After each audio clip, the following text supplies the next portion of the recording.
Belarus और Latvia के border के बीच की दूरी 172 किलोमीटर है।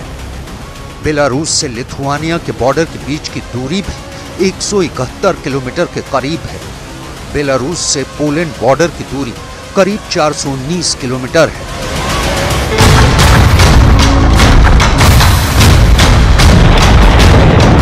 नब्बे दिन और बस 90 दिन, फिर ना महायुद्ध की नौबत रह जाएगी, ना जवानों का खून बहेगा, ना कूटनीति होगी, ना आलोचना की गुंजाइश होगी। एक धमाका होगा और सब तबाह। धुआं, धुआं और सिर्फ धुआं। नेस्त नाबूद हुई इन इमारतों को कब्रगाह में बदलते आप देख रहे हैं ना। ये यूक्रेन के डोनेट्स्क प्रांत की तस्वीरें हैं। कुछ भी नहीं बचा। जिंदगी सेकंड के जलजले में जल गई। युद्ध की विभीषिका में 6 लोग राष्ट्रपति ज़ेलेंस्की की अधूरी ख्वाहिशों की बलि चढ़ गए। बखमूत में भी यही हुआ, सोलेदार में भी यही हुआ, अब दिविका में भी ऐसा ही हुआ, लुहांस्क में भी यही हुआ। कहीं कुछ नहीं बचा है। ज़ेलेंस्की की जिद यूक्रेन के आम लोगों की मौत का सबब बन गई। शहर दर शहर कफन ओढ़कर सो गए।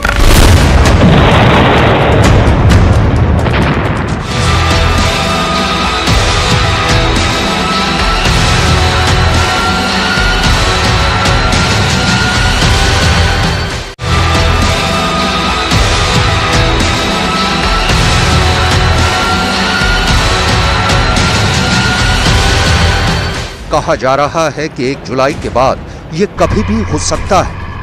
ये वही तारीख है जिस दिन पुतिन के ऐलान के मुताबिक बेलारूस में टैक्टिकल न्यूक्लियर हथियारों की तैनाती कंप्लीट हो जाएगी। पहले पुतिन ने कहा बेलारूस में तैनात होंगे रूस के टैक्टिकल न्यूक्लियर हथियार। अब बेलारूस में रूस के राजदूत बोरिस ग्रीज़लव ने ऐलान किया है कि जिन परमाणु हथियारों की तैनाती बेलारूस में हो रही है उसका रुख बेलारूस में पश्चिमी हिस्से में किया जा रहा है।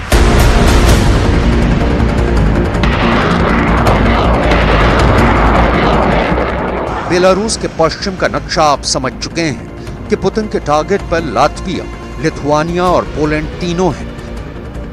ये तीनों देश नेटो के सदस्य देश हैं। तीनों को पुतिन एक साथ रौंदना चाहते हैं क्योंकि ये देश छोटे से ही ज़ेलेंस्की की जिंदगी की तरह युद्ध की सांस बने हुए हैं। पश्चिमी देशों से हथियारों की खेप जो यूक्रेन पहुंचती है उसकी मेन लाइन पोलैंड है। पोलैंड के रास्ते हथियार पहुंचना बंद होने का मतलब है यूक्रेन की सेना का मेन रसद कनेक्शन काट देना। पुतिन ये काम अपने टैक्टिकल न्यूक्लियर हथियार से करना चाहते हैं। लाटविया और लिथुआनिया उन देशों में शुमार है जिन्होंने यूक्रेन को अपने से जितना बन सका सपोर्ट किया। रूस की सीमा के पास ये छोटे देश नेटो के ठिकाने हैं। पुतिन इन ठिकानों को बर्बाद कर देना चाहते हैं क्योंकि तभी ज़ेलेंस्की को मदद मिलनी बंद हो सकेगी और युद्ध का निष्कर्ष निकल पाएगा।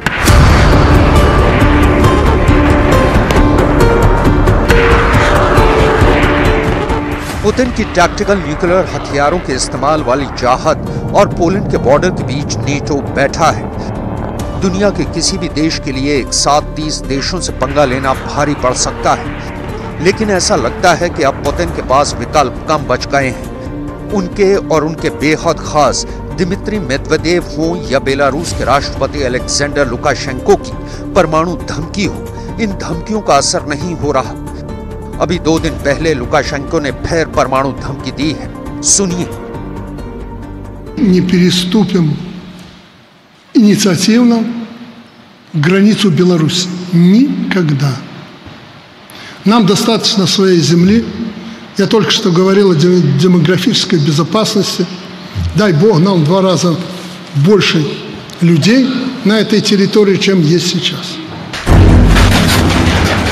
यही नहीं, बेलारूस के राष्ट्रपति अलेक्जेंडर लुकाशेंको पुतिन से भी एक हाथ आगे हैं। उनका कहना है कि वो चाहेंगे कि रूस इंटरकॉन्टिनेंटल बैलिस्टिक मिसाइलों को भी तैनात करें।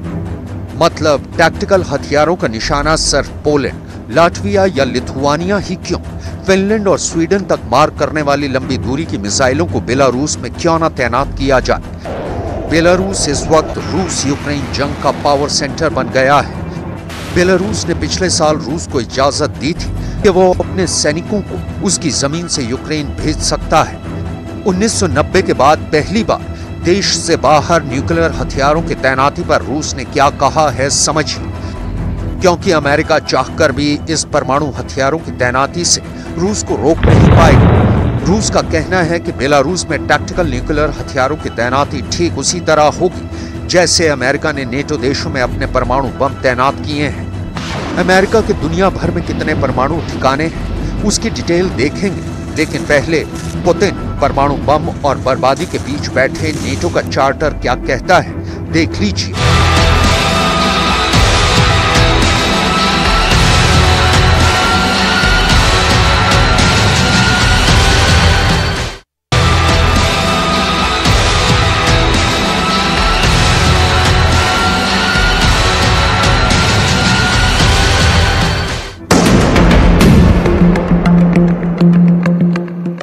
क्योंकि नेटो के अनुच्छेद 5 में कहा गया है कि किसी सदस्य देश पर आक्रमण की स्थिति में सभी सदस्य देशों पर हमला माना जाएगा।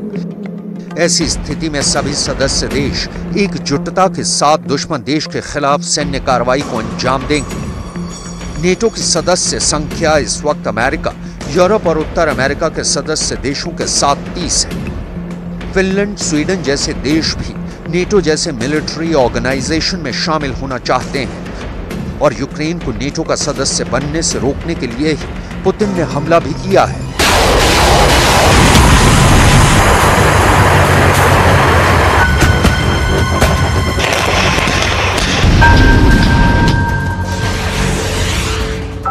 रूस के राजदूत की तरफ से यह नहीं बताया गया कि बेलारूस के पश्चिमी हिस्से में किस जगह टैक्टिकल न्यूक्लियर हथियारों की तैनाती होगी, लेकिन बेलारूस का पश्चिमी बॉर्डर कहना ही काफी है क्योंकि इससे लगे 3 देश पुतिन के बहुत बड़े दुश्मन हैं और वो हैं पोलैंड, लाटविया और लिथुआनिया। इन 3 पर हमला मतलब अमेरिका से सीधा युद्ध। लेकिन क्या ये सब इतना आसान है? 14 महीनों के महायुद्ध में पुतिन ने अब तक ऐसा क्यों नहीं किया? तो इसका कारण समझना बहुत आसान है कि पुतिन के पास भी परमाणु बम का इस्तेमाल आखिरी ऑप्शन ही होगा, क्योंकि नेटो ने भी रूस को अपने परमाणु हथियार से लैस मिसाइलों से घेर रखा है। इस वक्त अमेरिका ने Britain, Belgium, Germany, Italy, Netherlands, तुर्की जैसे कई यूरोपीय देशों में अपने परमाणु हथियार तैनात कर रखे हैं। Александр Григорьевич Лукашенко давно ставит вопрос о том, чтобы разместить на территории Беларуси российское тактическое ядерное оружие. Но здесь тоже нет ничего необычного. Во-первых, Соединенные Штаты делают это в течение десятилетий.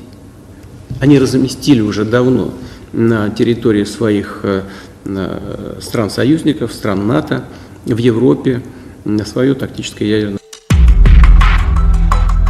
ये बहुत क्लियर है कि बेलारूस में पुतिन न्यूक्लियर हथियारों की तैनाती तो करेंगे, लेकिन राष्ट्रपति लुकाशेंको को उसका रिमोट नहीं देंगे।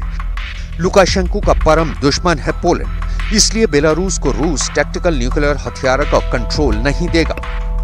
ये हथियार सिर्फ बेलारूस में तैनात रहेंगे जो पुतिन के ऑर्डर पर चलेंगे।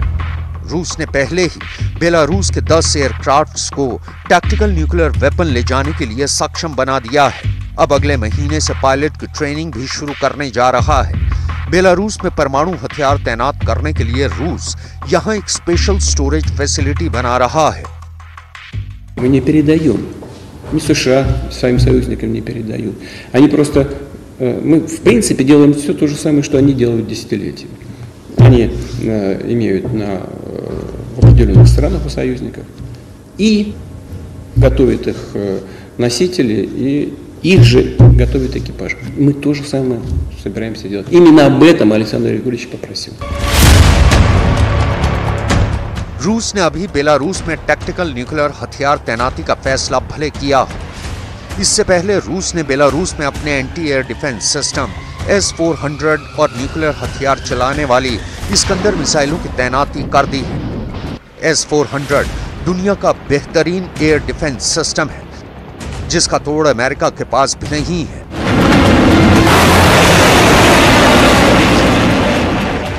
रूस ने अपनी घातक मिसाइल इस्कंदर को भी बेलारूस रवाना कर दिया।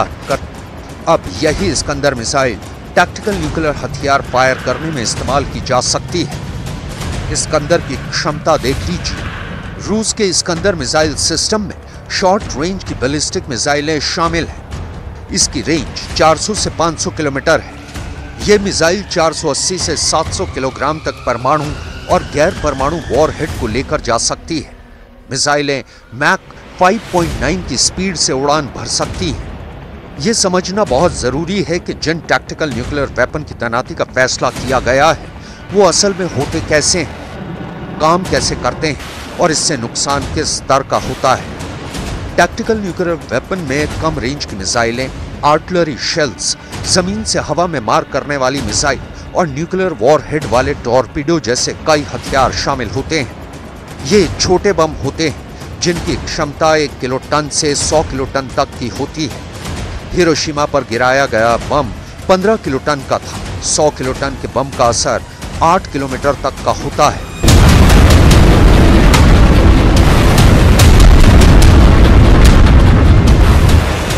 मतलब साफ है कि टैक्टिकल न्यूक्लियर हथियार सिर्फ और सिर्फ तबाही और मौत लाते हैं, मौत जिसकी जिम्मेदारी कोई भी नहीं लेना चाहता।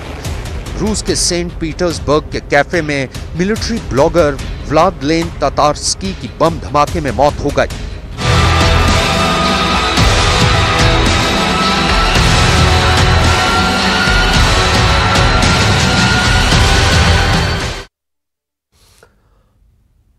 और इस वक्त बदलाव की बिग ब्रेकिंग। क्या छत्तीसगढ़ की सियासत में बड़ा बदलाव होने जा रहा है? सवाल इसलिए भी कि